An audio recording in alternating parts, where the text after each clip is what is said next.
Everyone knows that a picture is worth 1,000 words. But we at Harvard were wondering if this was really true. So we assembled a team of experts spanning Harvard, MIT, the American Heritage Dictionary, the Encyclopedia Britannica, and even our proud sponsors, the Google. And we cogitated about this for about 4 years. And we came to a startling conclusion. Ladies and gentlemen, a picture is not worth 1,000 words. In fact, we found some pictures that are worth 500 billion words.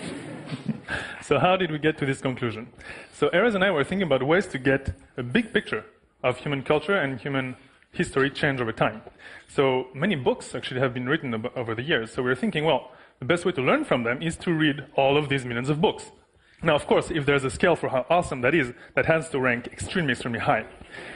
Now, the problem is there's an x-axis for that, which is a practical axis. This is very, very low. Now, people tend to use an alternative approach, which is to take a few sources and read them very carefully. This is extremely practical, but not so awesome. What you really want to do is to get to the awesome yet practical part of this space. So it turns out there's a company across the river called Google who has started a digitization project a few years back that might just enable this approach. They have digitized millions of books. So what that means is one could use computational methods to read all of the books in the click of a button. That's very practical and extremely awesome. Let me tell you a little bit about where books come from. Since time immemorial, there have been authors. These authors have been striving to write books, and this became considerably easier with the development of the printing press some centuries ago. Since then, the authors have won on 129 million distinct occasions publishing books. Now, if those books are not lost to history, then they are somewhere in a library, and many of those books have been getting retrieved from the libraries and digitized by Google, which has scanned 15 million books to date. Now, when Google digitizes a book, they put it into a really nice format. Now we've got the data, plus we have metadata. We have information about things like where was it published, who's the author, when was it published. And what we do is go through all of those records and exclude everything that's not the highest quality data. What we're left with is a collection of 5 million books, 500 billion words, a string of characters 1,000 times longer than the human genome, a text which, when written out, would stretch from here to the moon and back 10 times over, a veritable shard of our cultural genome. Of course, what we did when faced with such outrageous hyperbole was what any self-respecting researchers would have done. We took a page out of XKCD and we said, stand back, we're going to try science. Now, of course, we're thinking, well, let's just first put the data out there for people to do science to it. Now, we're thinking, what data can we release? Well, of course, you want to take the books and release the full text of these 5 millions of books. Now, Google, and John Orwell in particular, told us a little equation that we should learn. So you have 5 million books, that's 5 million authors, and that is 5 million plaintiffs. It's a massive lawsuit. So although that would be really, really awesome, again, that's extremely impractical. That's pretty. Now, again, we kind of caved in and we did the very practical approach, which is a bit less awesome. We said, well, instead of releasing the full text, we're going to release statistics about the books. So we're going to take, for instance, A Gleam of Happiness. It's 4 words. We call it a 4-gram. We're going to tell you how many times a particular 4-gram appeared in books published in 1801, 1802, 1803, all the way up to 2008. That gives us a time series of how frequently this particular sentence was used over time. We do that for all the words and phrases that appear in those books. And that gives us a big table of 2 billion lines that tell us about the way culture has been changing. So those 2 billion lines, we call them 2 billion engrams. What do they tell us? Well, the individual engrams measure cultural trends. Let me give you an example. Let's suppose that I am thriving. Then tomorrow I want to tell you about how well I did. And so I might say, yesterday I throve. Alternatively, I could say, yesterday I thrived. Well, which one should I use?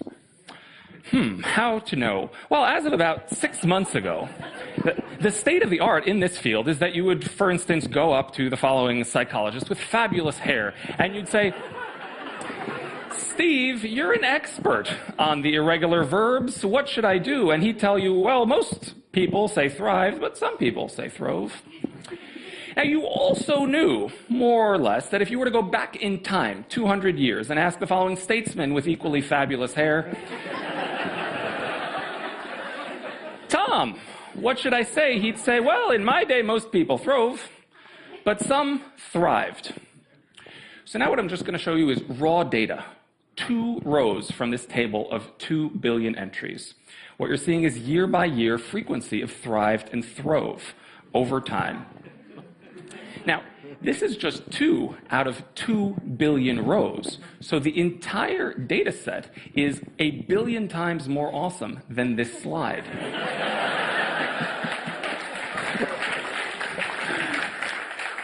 Now, there are many other pictures that are worth 500 billion words. For instance, this one, if you just type in influenza, you will see peaks at the time where you knew big flu epidemics were actually killing millions of people around the globe. If you were not yet convinced, sea levels are rising, so is atmospheric CO2 and global temperature. You might also want to have a look at this particular engram and tell Nietzsche that God is not dead, although you might agree that he might need a better publicist, yes. You can get at some pretty abstract concepts with this sort of thing. For instance, let me tell you the history of the year 1950. Pretty much for the vast majority of history, no one gave a damn about 1950. In 1700 and 1800 and 1900, no one cared. Through the 30s and 40s, no one cared. Suddenly, in the mid-40s, there started to be a buzz. People realized that 1950 was going to happen, and it could be big. But nothing got people interested in 1950 like the year 1950. People were walking around obsessed. They couldn't stop talking about all the things they did in 1950, all the things they were planning to do in 1950, all the dreams of what they wanted to accomplish in 1950. In fact, 1950 was so fascinating that for years thereafter, people just kept talking about all the amazing things that happened in 51, 52, 53. Finally, in 1954, someone woke up and realized that 1950 had gotten somewhat passé. And just like that, the bubble burst. Now, the story of 1950 is the story of every year that we have on record, with a little twist. Because now we've got these nice charts. And because we have these nice charts, we can measure things. We can say, well, how fast does the bubble burst? And it turns out that we can measure that very precisely. Equations were derived, graphs were produced. And the net result is that we find that the bubble bursts faster and faster with each passing year. We are losing interest in the past more rapidly. Now, a little piece of career advice. So for those of you who seek to be famous, you can learn from the 25 most famous political figures, authors, actors, and so on. So if you want to become famous early on, you should be an actor. Because then fame starts rising by the end of your 20s. You're still young. It's really great.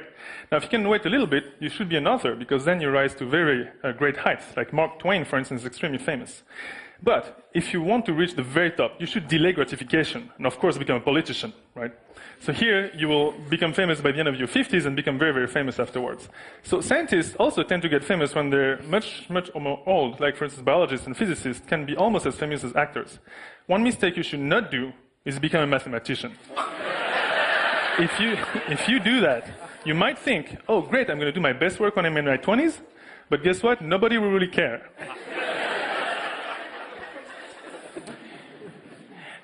There are more sobering notes among the engrams. For instance, here's the trajectory of Marc Chagall, an artist born in 1887, and this looks like the normal trajectory of a famous person. He gets more and more and more and more famous. Except if you look in German. If you look in German, you see something completely bizarre, something you pretty much never see, which is he becomes extremely famous, and then all of a sudden plummets, going through a nadir between 1933 and 1945 before rebounding afterwards. And of course, what we're seeing is the fact that Marc Chagall was a Jewish artist in Nazi Germany. Now, These signals are actually so strong that we don't need to know that someone was censored. We can actually figure it out using really basic signal processing. Here's a simple way to do it. Well, a reasonable expectation is that somebody's fame in a given period of time should be roughly the average of their fame before and their fame after. So that's sort of what we expect. Now we compare that to the fame that we observe. And we just divide one by the other to produce something we call a suppression index. If the suppression index is very, very, very small, then you very well might be being suppressed. If it's very large, maybe you're benefiting from propaganda. Now, you can actually look at the distribution of suppression indices over a whole population. So for instance here, distribution indices for 5,000 people picked in the English books where there's no known suppression would be like this, basically tightly centered around 1. What you expect is basically what you observe. This is a distribution you see in Nazi Germany. It's very different. It's shifted to the left. People are talked about twice less as they should have been. But much more importantly, the distribution is much wider. There are many people who end up on the far left of this distribution who are talked about 10 times fewer than they should have been. And then also many people on the far right who seem to benefit from propaganda. This picture here is the hallmark of censorship in the book record. So culturomics is what we call this method. It's kind of like genomics, except genomics is kind of a lens on biology through the window of the sequence of bases in the human genome. Culturomics is similar. It's the application of massive-scale data collection analysis to the study of human culture. Here, instead of through the lens of a genome, through the lens of digitized pieces of the historical record. And the great thing about culturomics is that everyone can do it. Why can everyone do it? Everyone can do it because 3 guys, John Orwant, Matt Gray, and Will Brockman over at Google, saw the prototype of the Ngram viewer and they said, this is so fun. We have to make this available for people. And so in 2 weeks flat, the 2 weeks before our paper came out, they coded up a version of the Ngram viewer for the general public. And so you too can type in any word or phrase that you're interested in and see its Ngram immediately, and also browse examples of all the various books in which your Ngram appears. Now, this was used over 1 million times in the first day, and this is really the best of all the queries, right? So people want to be their best, put their best foot forward, but it turns out in the 18th century, people didn't really care about that at all. They didn't want to be their best, they want to be their best. So what happens is, of course, this is just a mistake, right? It's not that they strive for mediocrity, it's just that the S used to be written differently, kind of like an F. Now, of course, Google's OCR didn't pick this up at the time, so we know, we reported this in the Science article that we wrote, but it turns out that this should just stand as a reminder that although this is a lot of fun, when you interpret these graphs, you have to be very careful and you have to adopt the best standards in the sciences. People have been using this for all kinds of fun purposes.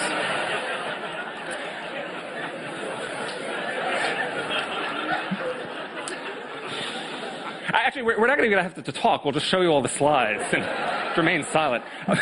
This person was interested in the history of frustration. There's various types of frustration. If you stub your toe, that's a 1A arg. If the planet Earth is annihilated by the Vogons to make room for an interstellar bypass, that's an 8A arg. This person studied all the args from 1 through 8As, and it turns out that the less frequent args are, of course, the ones that correspond to things that are more frustrating, except, oddly, in the early 80s. We think that might have something to do with Reagan. All right, the bottom line is, okay, there are many usages of this data, but the bottom line is that the historical record is being digitized. Google has started to digitize 15 million books. That's 12% of all the books that have ever been published. It's a pretty big, it's a sizable chunk of human culture. There's much more to human culture. There's manuscripts, there's newspapers, there's things that are not text, like art and paintings. This will happen to be on our computers, on computers across the world. And when that happens, that will transform the way we have to understand our past, our present, and human culture. Thank you very much.